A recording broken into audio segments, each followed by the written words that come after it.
Un nuevo miércoles, y como todos los miércoles a las 18 horas, desde hace más de 5 años, una nueva edición de Miserias de la Economía, un programa de crítica económica, pero también de economía crítica, por Barricada TV, el canal 5 de Almagro, que usted tiene derecho a verlo por el 33.1 de la televisión digital abierta. Una señal ganada legítimamente en concurso por Barricada y que sigue usurpada por el Canal 13 y que el ENACOM tiene pendiente de resolver esta situación. Y hoy se cumplen 2 años del secuestro y desaparición de los 43 normalistas en México. Desde este programa toda nuestra solidaridad y sumamos nuestra voz a las múltiples voces que todo nuestro continente están exigiendo responsabilidad, están exigiendo castigo y aparición con vida de los normalistas. Y en esta semana se han reanudado la ocupación de las calles por los trabajadores, por los movimientos populares con distintas reivindicaciones. Como en febrero a principios de año, otra vez los trabajadores del Estado, convocados por la Asociación de Trabajadores del Estado, inundaron las calles no solo de Buenos Aires, sino también de varias provincias del interior del país con sus reivindicaciones y sus reclamos. También los docentes, en un paro muy contundente, especialmente en provincia de Buenos Aires, marcharon también por las calles de Buenos Aires. En Plaza de Mayo, desde el lunes pasado, hay un acampe de los trabajadores de las cooperativas, de la Argentina Trabaja y de ciertos movimientos sociales, reclamando trabajo legítimo y reclamando también que eleven sus saberes, que están en una irrisoria cifra de 3.200 pesos. En el día de ayer hubo una asamblea multitudinaria en el gremio de la carne de Capital Federal y Gran Buenos Aires para elegir la Junta Electoral para las elecciones de diciembre próximo. Cuando llegaron, los integrantes de la lista antiburocrática, lista roja, fueron recibidos por una patota que los golpeó con cadenazos, incluso con armas de fuego. Varios de ellos quedaron hospitalizados y en este momento, a las 18 horas, en el Sindicato del Neumático se está llevando adelante una conferencia de prensa dando cuenta en general de esta situación. Desde este programa, nuestra solidaridad y, por supuesto, está al servicio de lo que los integrantes de la lista roja necesitan. Y este viernes hay también elecciones en el gremio de sanidad, el gremio de uno de los popes del triunvirato de la CGT, y se presenta una lista antiburocrática, la lista Bordeaux. Desde este programa también toda nuestra solidaridad.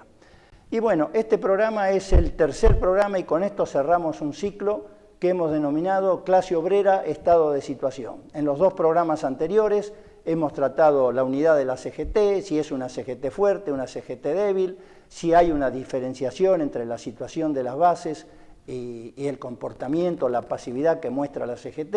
Hemos tratado de analizar las potencialidades que tiene la reforma laboral que ha anunciado varias veces el presidente de la Nación, y tantos otros temas que hacen a la vida diaria del conjunto de los trabajadores, no solo de la superestructura, sus diferencias o sus líneas internas, sino también la organización por la base. Queremos hoy culminar esto, para eso en estos otros programas hemos convocado una cantidad de dirigentes sindicales de diversos gremios. Hoy queremos tener otra mirada. Para eso está con nosotros el doctor Matías Cremonte, recientemente elegido por consenso presidente de la Asociación de Abogados Laboralistas, es docente y además, y sobre todo, es el representante jurídico, el abogado del Sindicato de Aceiteros y también de la Asociación Trabajadores del Estado.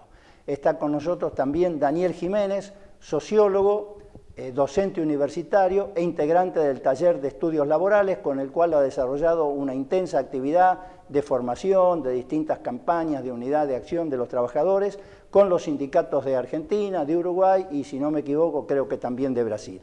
Y estamos esperando que llegue también Julia Zul, antropóloga, investigadora del CONICET y también integrante del taller de estudios laborales. Bueno, con ellos trataremos de ver desde su propia mirada un análisis de la situación general de la clase, de su organización, qué es lo que está pasando con la actividad en general y las respuestas al plan de ajuste en curso, etc. Pero eso será dentro de un par de minutos. Ahora vamos a un corte y enseguida regresamos. Disponga de las cámaras, señora directora.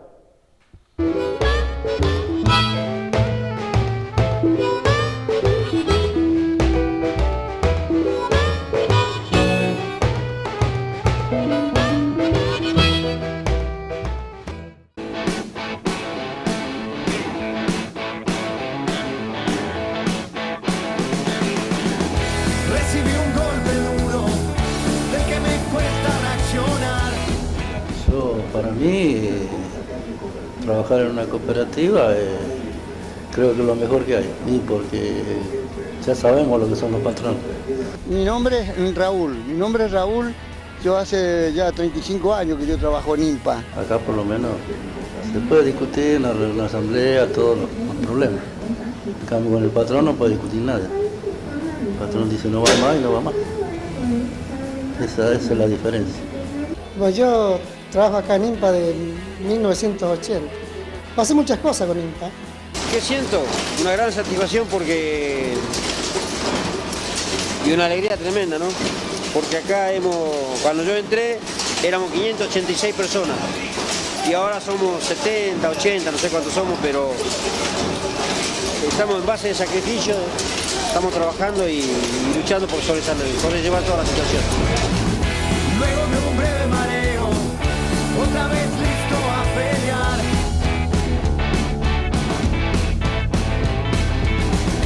Que la vida deja lucha, la lucha a muerte de verdad. Y aunque a veces no te escucha, nunca parece. Un canal de televisión y bueno, que diga la verdad, que no desinforme, que informe. Porque a veces los canales desinforman en vez de informar. Eso es lo que yo veo. Y no dejar que pisoteen mi vida o mi dignidad. Les contamos ahora lo que sucedió en la mañana de hoy en Capital Federal, el robo a un restaurante. Lunes del Grupo Clarín. Esta semana parece alcanzar el récord.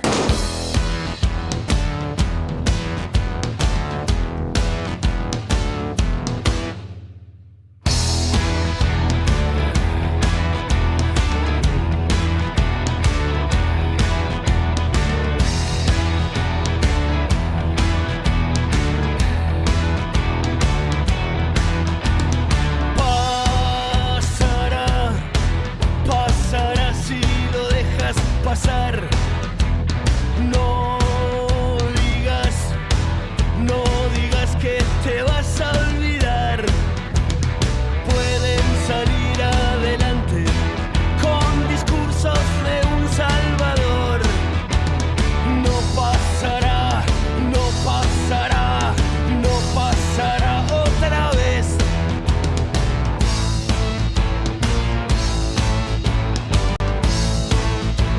Te vamos a decir basta, basta, basta, basta, basta. Crecerá como crece el desierto. Quemará los cimientos del tiempo hasta que puedan mostrarnos las promesas de un tiempo mejor. No pasará, no pasará, no pasará otra vez. Desde el hoyo, desde adentro, te juramos, te vamos a decir basta, basta, basta, basta, basta, basta. Basta, basta, basta, basta.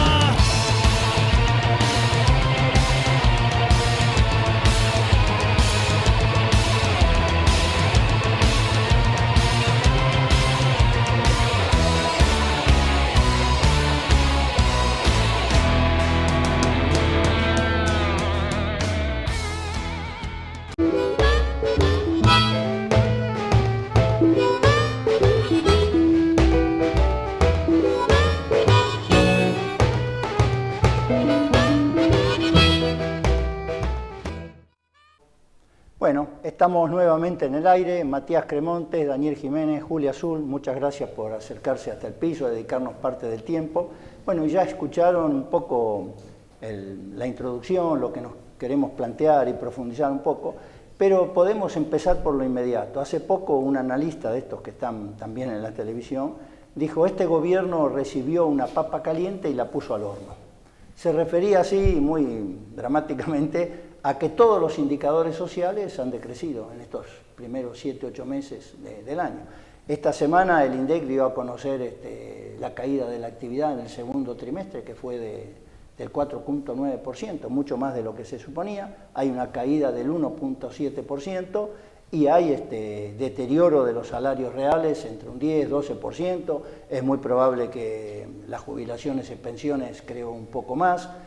Hay mayor desocupación, como mínimo 200.000 nuevos desocupados entre sectores registrados, ¿no es cierto? No sabemos cuánto puede ser en el sector no registrado, y además hay pérdida de horas extras, porque los empresarios han reducido la actividad en todo sentido, ¿no? Eso con una situación inflacionaria que hace que la canasta básica total, con la cual se mide la pobreza, está en 12.500 pesos, y la indigencia, lo que se mide la indigencia o la alimentaria exclusivamente en 11.000 pesos. Hay un aumento también del número de pobres, 1,5 millones de pobres más. Entonces, esta es la situación, digamos, general, ¿no?, que debe expresar algún tipo de estado de ánimo en las bases de la sociedad, en los sectores de trabajadores, en los sectores populares, ¿no? Y esto aparentemente hay un distanciamiento, una diferenciación con lo que aparece como una excesiva pasividad o prudencia de la CGT, ¿no?, del nuevo triunvirato de la CGT, si bien ha desarrollado una serie de reuniones que no sabemos qué resultado tendrá. ¿Cómo ven esto ustedes? ¿Hay esa disociación? ¿Hay un estado de ánimo? ¿Hasta dónde llega ese estado de ánimo? Sí, a ver, yo creo que discutir la temperatura de la papa que recibió este gobierno es interesante, pero anecdótico. Lo que no hay duda es la segunda parte, que la puso en el horno, ¿no? Paradójicamente con una receta que es enfriar la economía. Y desde ese punto de vista no hay duda de que, digamos, contener la inflación, achicando el gasto, bajando los salarios reales, limitando el consumo, genera lo que generó. Si a eso le sumamos la desocupación, yo no sé si la pasividad, los términos o los tiempos del movimiento, de la CGT en este caso, que es de lo que estamos hablando, y del nuevo triunvirato, son los adecuados o no. Lo que no hay duda que el camino que tomó, la política económica que tomó este gobierno, indudablemente tiene a su principal perjudicado a la clase trabajadora. E indudablemente también de la reacción que tenga la clase trabajadora va a depender que continúe o no deteriorándose o se revierta, y ahí es el rol que debiera jugar la CGT por ser la central más grande y la más importante, ¿no? Vos mencionabas en el comienzo que hubo ya otras movilizaciones de otros sindicatos o incluso de la CGT con la 2CTA, aquella famosa del 29 de abril. Indudablemente la mayoría de los trabajadores, por un lado, no espera eso desde su sindicato porque le exige a cada sindicato la reacción o la reapertura de la paritaria o la reacción frente a situaciones puntuales como despidos, suspensiones o lo que se dé en cada situación coyuntural. Pero indudablemente también seguirá esperando un tiempo más, pero no mucho, la reacción de las centrales, y si no, bueno, no sé qué podrá ocurrir. ¿Vos cómo lo ves, Daniel? O sea, es difícil evaluar con algún grado, digamos, sistemático, porque falta datos, información, ¿no? Lo que uno hace es analizar a partir de algunos elementos que va observando y que tienen un alto grado, digamos, subjetivo. A mí me parece que varias cosas, ¿no? Primero, que hay un alto grado de movilización. O sea, no es que hay una pasividad o una conformidad en la población frente a la situación. Se ve un gran nivel de movilización, algunas pequeñas, conflictos puntuales, y después cuando ha habido convocatorias por parte de las direcciones, la respuesta ha sido masiva. Habría que repasar, pero no sé en qué años hubo tal seguidilla de manifestaciones, de movilizaciones con tanta participación, de distintas convocatorias, ¿no? Sin embargo, por otro lado, parecería como que en amplios sectores de la población sigue habiendo una cierta expectativa o una cierta actitud de esperar. No sé exactamente qué piensan, no creo que estén conformes, no creo que a nadie les parezca que las medidas que ha tomado el gobierno son beneficiosas. El propio gobierno lo reconoce cada vez que pueden hablar, lo dicen, que han tenido que tomar medidas duras, que esos son los primeros que sufren. O sea, todo el mundo reconoce que las medidas que se han tomado son con efectos negativos para el conjunto de la población. Ahora, me parece que hay una parte importante que todavía está a la expectativa. Que los que se movilizan son más los que ya estaban convencidos, los que están convencidos de que estas políticas no son y que hay que enfrentarlas. Pero hay otra parte importante de la población que está un poco a la expectativa y creo que hay distintos factores que explican eso. No hay un solo factor. Hay una situación que es real, que vos la señalabas, que se puede completar. Esto no es como en los 90 o como en la salida de la convertibilidad, que la clase obrera estaba prácticamente derrotada. Acá, la clase obrera, en estos últimos 10 años, hubo una recomposición sindical, una renovación generacional muy fuerte en toda la fábrica, en los lugares de trabajo, ha crecido el número de asalariados registrados. La situación no es la de los años 70, pero tampoco la de los años 90, es una situación muy distinta. Los trabajadores entran aquí y la sociedad también, habiendo conseguido en los 10, 12 años anteriores una serie de ampliación de derechos y de conquistas que no creo que estén dispuestos a que se las arrebaten fácilmente, ¿no? Entonces, ¿qué pasa en el interior de la fábrica? ¿Qué está pasando en las bases? Porque conflictividades hay mucha conflictividad, que es una cuestión histórica. Yo creo que Argentina y Bolivia deben ser los países con más conflictividad social en la historia de América Latina, me parece, ¿no? Habría que verificarlo si es así, pero creo que es así. Pero una cosa son los sectores de clase media que tienen otros intereses, que se han visto muy representados en el macrismo o que fueron los que más rechazaron el periodo anterior por razones no económicas, porque fueron los que le fue bastante bien en la parte económica. Sin embargo, había otros elementos que hacían que rechazar todo eso. Y otra cosa es la situación de los trabajadores, de los sectores populares. ¿Vos cómo lo ves, Julia? Bien, yo pensando en la situación frente al gobierno, frente a las expectativas de los distintos proyectos políticos que se presentaban a la clase trabajadora y al movimiento popular desde el año pasado, lo que me parece que se puede aventurar es que había una suerte de falta de expectativas en cuanto a que lo que viniera pudiera ser menos peor o pudiera continuar la senda de progresos en derechos, en condiciones de trabajo y demás, que se había logrado acumular en los años anteriores. Eso se percibía ya en las políticas de las empresas, en los lugares de trabajo, en las estrategias concretas que las empresas planteaban, de suspensiones, de ajustar la producción, de bajar las horas extras. Esto venía en los sectores más concentrados o más dinámicos de la industria, venía pasando desde hacía 1 o 2 años, y lo que no había era una respuesta que pudiera, que pudiera desarrollar expectativas en relación con estas condiciones, con sostener estas condiciones. Y ahí hay una cosa que me parece que juega mucho, que es que hubo un proceso indudable de acumulación y de organización en los lugares de trabajo, pero que vuelve a jugar la división al interior de las fábricas entre tercerizados, contratados, precarizados. Ahí vuelve a jugar y hay un sector muy pequeño y un núcleo muy pequeño en los lugares de producción que está en mejores condiciones de defender todas esas conquistas o esas mejores condiciones relativas de trabajo, y como que en momentos muy críticos le suelta la mano, entre comillas, a los sectores más precarizados o relativamente más precarizados.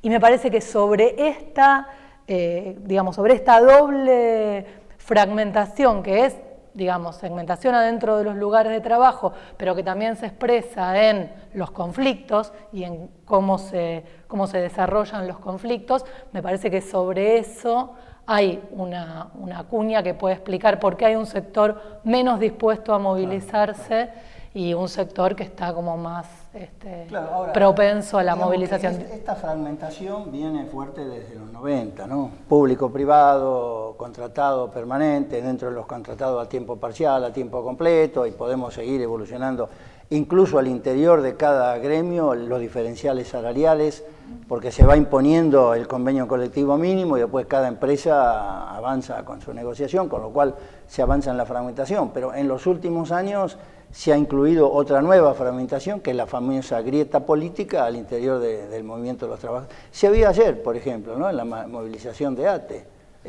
ATE Nacional convoca a Plaza de Mayo y ATE Capital, que tiene las mismas reivindicaciones, y en un momento donde se anuncia que a fin de año se van a revisar 114.000 contratos, que una buena parte de esos contratos son de acá de la seccional Capital, la seccional Capital marcha para otro lado, ¿no? Entonces, a esa fragmentación de las 90 se ha una nueva donde nadie parece que tiene en cuenta la necesidad de la unidad social para enfrentar lo que está pasando y lo que va a venir, ¿no? Porque hay otras cuestiones de más largo plazo, me parece, en este gobierno, que tiene que ver con la reformulación de todas las condiciones laborales, la reforma laboral, que después me gustaría avanzar un poco sobre eso, que es algo que no se está discutiendo mucho, pero que está en el horizonte, ¿no? Por algo el presidente lo ha dicho varias veces, ¿no? Digamos, pero ¿qué aportes se pueden hacer desde lo que no están ustedes, no están en la trinchera todos los días, pero tienen la posibilidad de mirar un poco? Siempre uno puede, el que no está en la pelea diaria tiene la posibilidad de generalizar, de mirar un poco más. ¿Qué aportes se podrían hacer para ir cerrando esta fragmentación, para ir aportando? Me parece a mí que yo, que ya no soy joven, en otras épocas de la historia también hubo divisiones, los programas de La Falda, Huerta Grande, CGT de los Argentinos, 26 puntos de Ubaldini, ayudaron. Hoy no hay un programa, ¿no? Entonces, ¿qué se puede, para cualquiera de los tres, qué se podría aportar para resolver este problema de la fragmentación? Si tuviéramos la solución. Un programa. Pero por lo menos discutirla, ¿no? Lenin decía que la mitad de un problema es conocerlo. Bueno, tratemos de conocerlo. Bueno, pero el diagnóstico está claro, es así. Lo cierto también es que no todas las situaciones son iguales. Coincido con el diagnóstico de Julia frente a que el mayor problema tal vez sea, sin desmerecer obviamente el problema máximo de la falta de un programa y la falta de una unidad total en la acción para enfrentar al gobierno. El problema son las divisiones incluso adentro de cada fábrica, donde realmente vos tenés capacidad de daño. Si no haces daño ahí, es difícil que después puedas hacer otro tipo de daño, aunque sea con grandes movilizaciones. Y efectivamente, no todos los sindicatos, no todos los colectivos de trabajadores, no todas las actividades están iguales. Y eso no depende exclusivamente del tipo de actividad, sino qué políticas se dieron en todos estos años para enfrentar esa división adentro de las fábricas.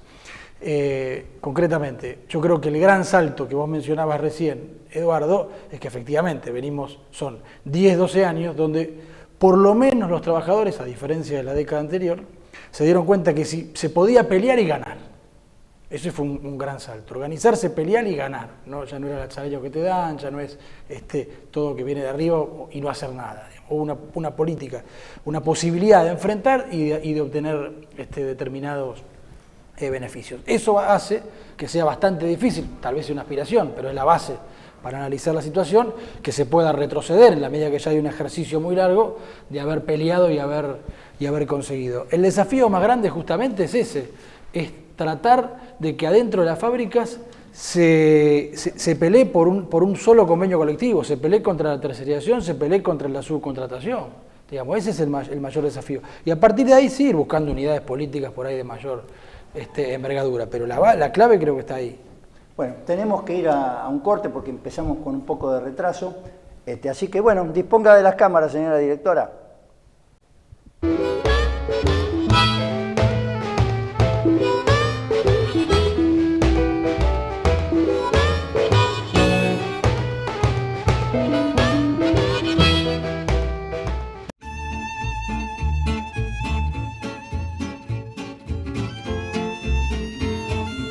Muchas cosas que nos arrima a hacer hoy en día, tener una justicia social acá adentro, ¿sí?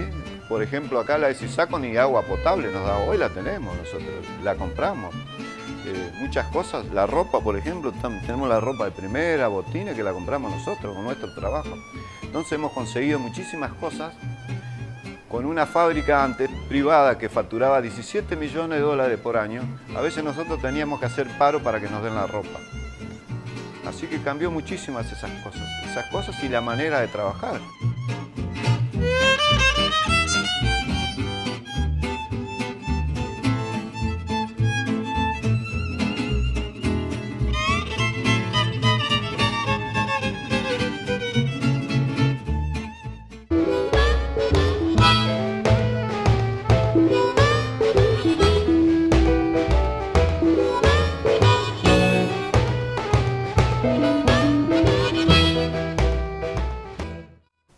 Bueno, estamos nuevamente en el aire y me gustaría conocer la opinión de ustedes acerca de esta unidad lograda por la CGT, qué pasa con las distintas fracciones internas, y hay un debate sobre si esta es una CGT débil, porque digamos, los que dicen esto dicen que el 40% de los gremios han quedado afuera, y algunos otros, yo pienso que también, que los gremios fuertes que pueden parar el país están en esta CGT, aunque le falte el 40% de los gremios, ¿no?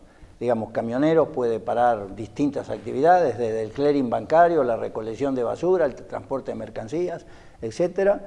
Los bancarios, con el peso que tiene hoy el capital financiero, paralizan en 48 horas de huelga bancaria, se paralizan todos los trámites bancarios, e incluso los aceiteros que estuvieron en el programa la semana pasada y que, bueno, cuando tuvieron esa huelga que tuvieron, frenaron las exportaciones del principal producto que hace ingresar divisas y dinero al fisco, ¿no? O sea, que tienen un poder, digamos, si antes lo tenían los ferroviarios, hoy está en otro lado ese poder, ¿no? Entonces, bueno, ¿cómo ven ustedes la unidad? ¿Si es débil o no es débil? ¿Y qué se puede esperar de las fracciones internas que hay dentro de la CGT? O sea, retomando un poco lo que hablamos en el bloque anterior, me parece que cuando uno analiza los distintos acomodamientos políticos, las distintas fracciones, ese es un nivel de la realidad. O sea, hay otro nivel que es lo que pasa en las bases, ¿no? Divisiones y fracciones y enfrentamientos hubo siempre en el movimiento obrero y en la política en general.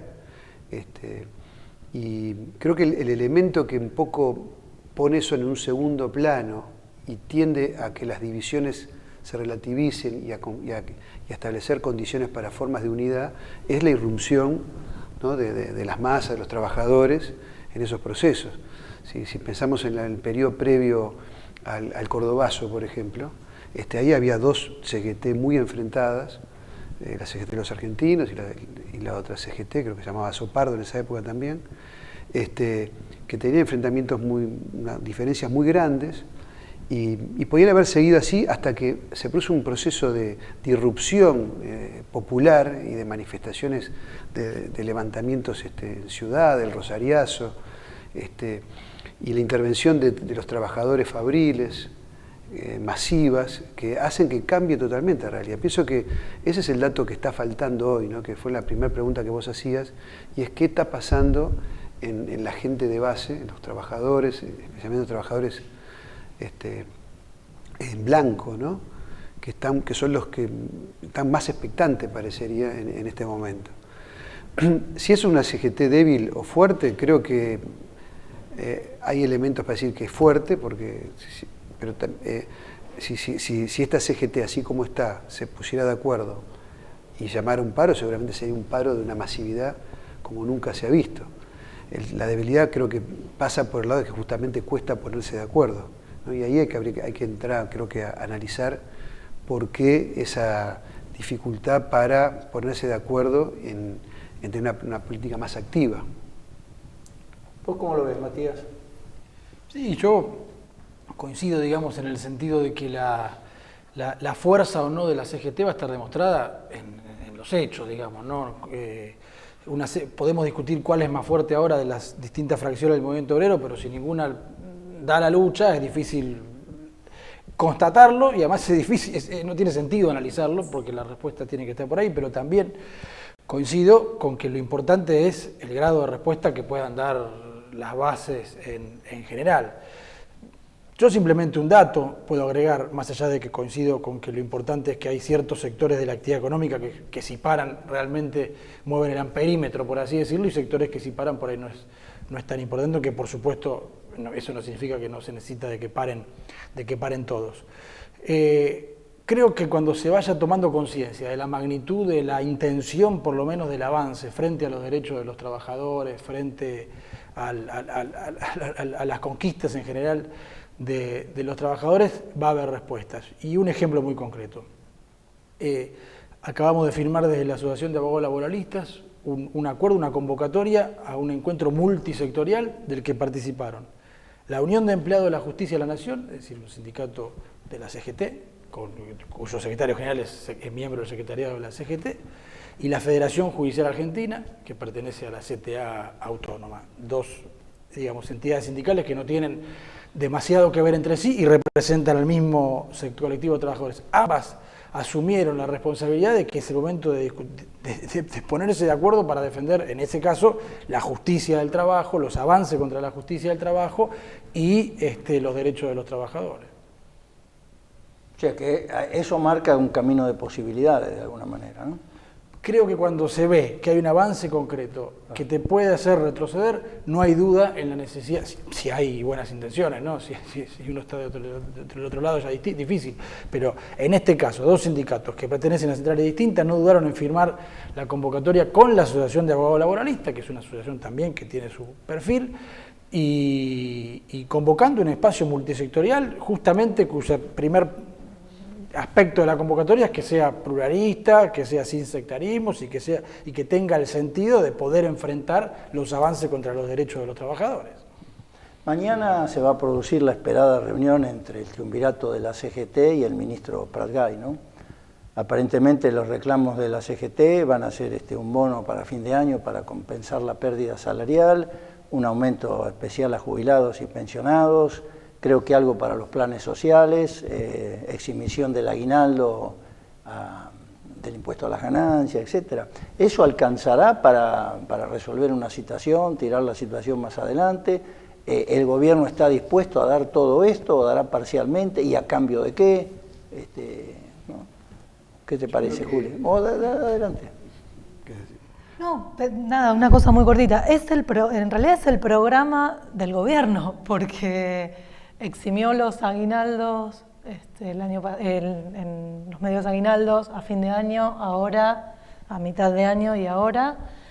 La suma fija a los planes sociales fue la que anunció en el medio de la primera movilización unitaria que planteaban organizaciones de ocupados y desocupados el 29 de diciembre del año pasado, en una fecha así, que se anuncian esos 400 pesos para los planes sociales, y no me acuerdo si...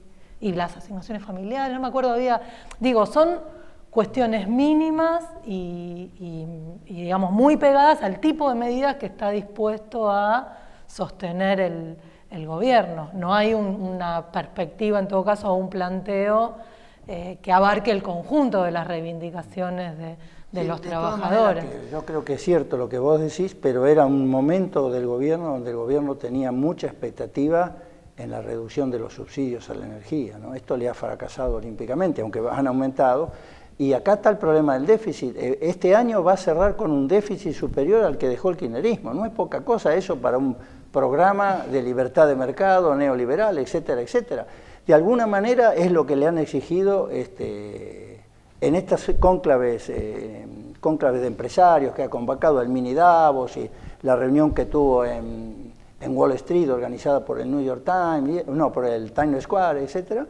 Lo que le han planteado es falta de desacuerdo con el gradualismo del déficit fiscal, no están de acuerdo. Bien, y otra cosa es que quieren continuidad en las políticas empresarias, ¿no? Esta es la razón por la cual cuando convoca el gobierno vienen muchos inversores, pero no vienen las inversiones. Gente viene ahora que prometen, pero no llevan adelante nada de esto porque no tienen confianza en la continuidad de estas cosas, ¿no? Y además es evidente que antes de octubre del año pasado, del año que viene, perdón, no van a venir inversiones ni nada de eso, ¿no? O sea que no creo que no es la misma situación que a principio de año desde el punto de vista del manejo del déficit fiscal, que este gobierno ha aumentado el gasto fiscal. Ha aumentado el gasto fiscal, ¿no? Igual yo no, o sea, con eso no quería decir que el gobierno lo fuera a conceder. No, yo digo, sí, lo entiendo, o sea, están planteando... Claro, no, quise marcar el cambio de situación, ¿no? ¿Y qué puede pasar en ese caso? ¿Qué se puede negociar o no? ¿Y qué puede pasar? Porque el confederal del viernes pasado, digamos, le asignó al triunvirato la posibilidad de convocar a un paro general sin fecha y sin modalidad. Incluso se discute si es un paro sin movilización o es una movilización sin paro, con lo cual irían solo los llamados cuerpos orgánicos, ¿no? Es decir, aparentemente hay un tema que quiero conversar con ustedes, que es el de la reforma laboral. Aparentemente hay una oferta que les ha hecho el gobierno de que se postergaría avanzar sobre la reforma laboral, ¿no? Porque vos fíjate que la reforma laboral, sí, vamos a entrar en esto porque ya se nos acaba el tiempo, tiene todo esto del foro laboral, que es un tema complicado, el problema de la mayor productividad, etcétera, pero encierra también el tema de la negociación descentralizada. Va más allá de la negociación articulada de los socialdemócratas, ¿no? Lo que ha pasado ahora en Francia tiene que ver con esto, porque están llevando toda la negociación por empresa, entonces las cúpulas sindicales quedan descolocadas. Esta es la razón por la cual la CGT francesa, que es tan burócrata como los de acá, o amarillo, en realidad es la que está llevando adelante desde hace 4 meses el enfrentamiento a la ley Conry en Francia, ¿no? Entonces, acá puede llegar a pasar algo también así, ¿no? Lo que pasa es que muchas de las reformas laborales que forman parte del programa neoliberal ya se aplicaron en la Argentina y no se desmontaron en la década pasada. Hay un montón de cambios que se hicieron en la organización del trabajo, en las relaciones laborales, etcétera, que de alguna forma ya se hicieron. O sea, hay una tarea realizada y no es tan urgente para esta nueva oleada neoliberal ese tema. Por supuesto que ellos tienen objetivos, pero no es una cosa que está urgente. Ellos necesitan primero consolidarse políticamente, claro, antes de dar un paso en ese sentido, porque saben que eso va a generar resistencia. Y la gente, o sea, lo que se ha hecho hasta ahora, habían preparado el terreno y mucha gente lo acepta, pero ese nuevo paso no creo que tengan la fortaleza política para hacerlo. Y el movimiento sindical está facilitando ese espacio, esa tregua, porque sabe también que si se convoca a los trabajadores, a todo el conjunto de trabajadores, a luchar, a pasar de una manifestación a un paro, que ya es otro carácter de lucha, no saben hasta dónde eso lo pueden controlar después. Y me parece que esa es la gran disyuntiva que tiene tanto el gobierno como las centrales, como la mayoría de los dirigentes sindicales. Lo que está primando en el gobierno es el horizonte político de las elecciones, entonces va graduando. De todas maneras, sí, una opinión como economista, el grave problema del capitalismo argentino es su falta de competitividad. Eso es histórico, y sobre todo el sector industrial nunca fue competitivo, ni lo será en estas condiciones, y menos con la brecha tecnológica que se ha abierto en los últimos 30 años, ¿no? Entonces, eso es lo que están exigiendo los empresarios, y ganar competitividad, el problema de la competitividad es un problema complejo, pero hay una parte que los empresarios apuntan siempre, que es la productividad del trabajo, y en ese sentido tienen para avanzar, siempre se puede avanzar, porque de todas maneras, por más que avanzaron en los 90, hay ciertas conquistas históricas del primer peronismo que permanecen en el movimiento. Las comisiones internas, es algo que Adolfo Gili lo llamaba en un trabajo extraordinario de hace muchos años, la anomalía argentina. Eso es algo que ningún gobierno, ni dictatorial, pudo romper, ¿no? Entonces, eso uno no lo encuentra en Brasil, no lo encuentra en Chile. Es más, uno va a Chile, a Venezuela, a México, con 8 firmas, 10 firmas, tenés un sindicato por empresa, ¿no? Que eso es lo que quisieran llevar acá, pero acá hay una resistencia muy grande. ¿Cómo ves este conjunto entonces de la reforma? Yo creo que va de la mano lo que vos decís, es decir, esta intencionalidad, esta búsqueda de las inversiones y esta no llegada de las inversiones tiene que ver con que eso puede ocurrir solamente con una serie de reformas estructurales de las que se están mencionando acá. Ahora, eso tiene 50 años, lo dijo Hayek, acá lo dijo Aleman, lo dijo. La única forma de avanzar en profundidad con eso es derrotando al movimiento obrero, anulándolo. Claro. En el año 52, Helbar, bajo el peronismo, llamó al primer Congreso de la Productividad, ¿no? Sí, pero fracasó porque justamente el movimiento obrero no estuvo dispuesto a entregar la conquista y sobre todo lo que vos mencionás, es decir, la existencia de los delegados. Acá va a pasar un poco lo mismo. Yo no dudo que la intencionalidad es la reforma laboral, por ejemplo, para desarticular la negociación colectiva, para ir al ámbito menor, reformar la ley de riesgo de trabajo, aparecen ahora el proyecto de ley joven, todo lo que está apareciendo. Ahora, ahí es donde, no sé si será el movimiento obrero organizado como lo conocemos, o la clase trabajadora como se está diciendo, pero va a encontrar una resistencia, no va a ser fácil, y esa es la garantía, ¿no?, de que eso no ocurra. Julia, ya tenemos que ir terminando.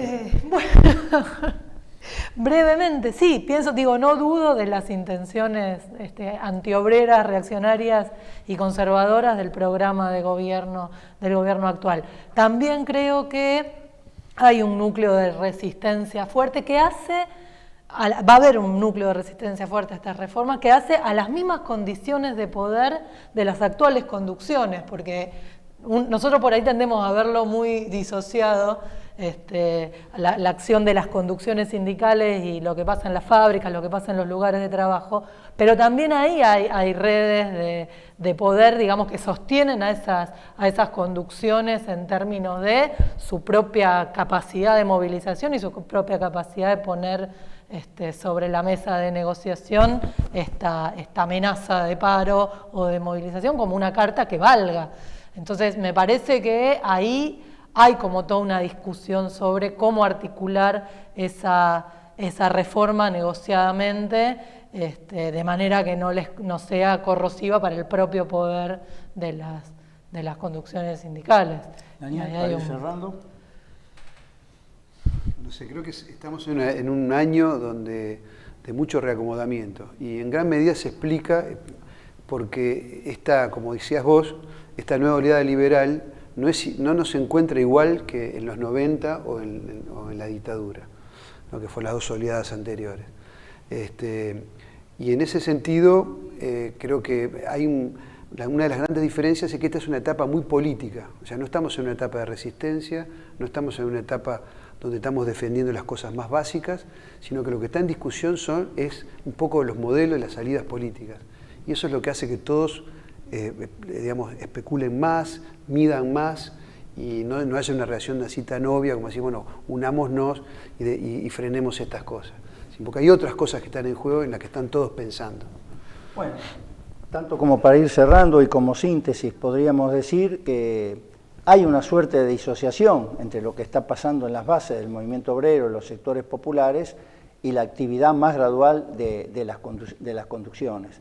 Que estamos en una situación que no es la de los 90, no es tampoco la salida de la convertibilidad, el movimiento obrero no está derrotado, tiene una serie de derechos que ha conquistado y no está dispuesto a entregarlos, pero al mismo tiempo podríamos decir que estamos en una situación inédita porque tenemos un gobierno de la derecha empresarial que ha ganado las elecciones por el voto democrático sin recurrir, ha llegado al poder político sin recurrir a los militares como en el 76 ni al peronismo como en los 90. Entonces es una situación distinta tanto por abajo como por arriba, ¿no? Entonces eso es lo que vos estás diciendo, Daniel, que me parece bien, no es solo un problema de la combatividad, de la resistencia, sino la necesidad de que el movimiento obrero tenga una perspectiva política y una salida política, porque si no se cae nuevamente en las redes de lo mismo, se cambia un gobierno a otro que expresan cierto tipo de continuidad, ¿no?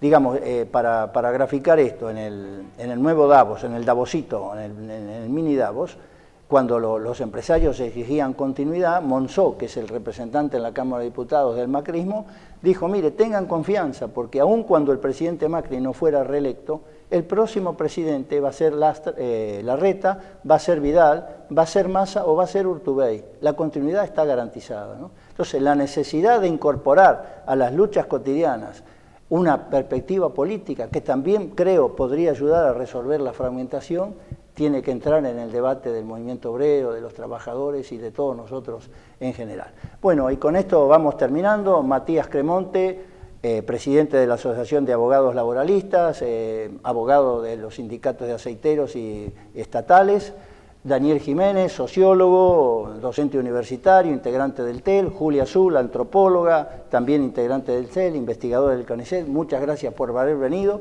y gracias también a ustedes, los que están del otro lado de la pantalla, por seguirnos miércoles a miércoles.